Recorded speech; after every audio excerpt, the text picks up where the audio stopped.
भक्ति जागल मनवा में शिव मंदिर बनल खैरवा में, बनल खैरवा में।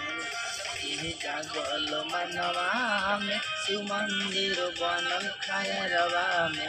मेरे शंभु महादेव, मेरे शंभु महादेव, मेरे शंभु महादेव, मेरे शंभु महादेव।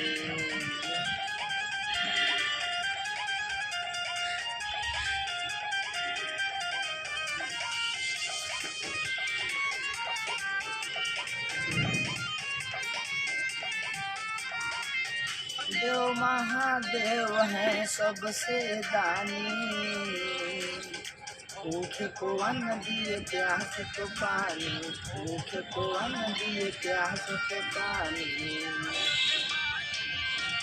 महादेव है सबसे दानी, भूखे को अन्न दिए प्यास को पानी, भूखे को अन्न दिए प्यास को पानी, पानी।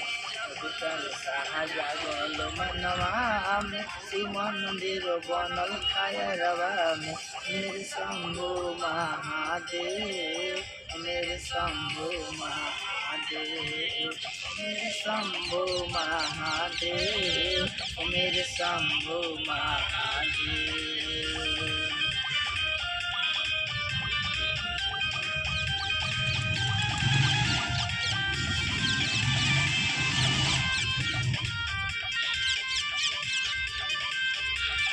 गाँव खैरवा में दर्शन दिखाओ,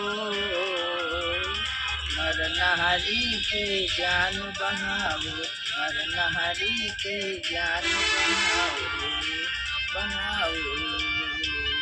बस गाँव खैरवा में दर्शन दिखाओ,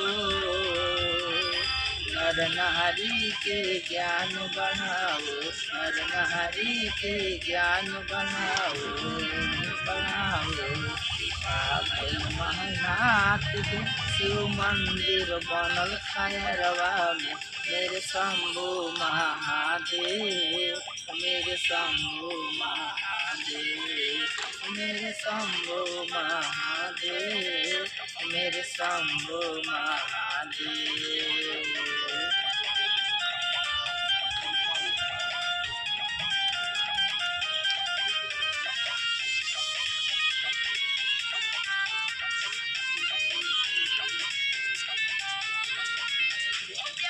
विनोद शिव भजन गावे,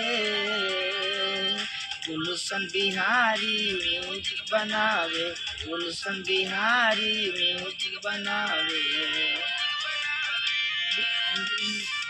व्यास विनोद शिव भजन गावे, गुलशन बिहारी ढोलक बजावे, गुलशन बिहारी ढोलक बजावे। देश विदेशवा में शिव मंदिर बनल खैरवा में।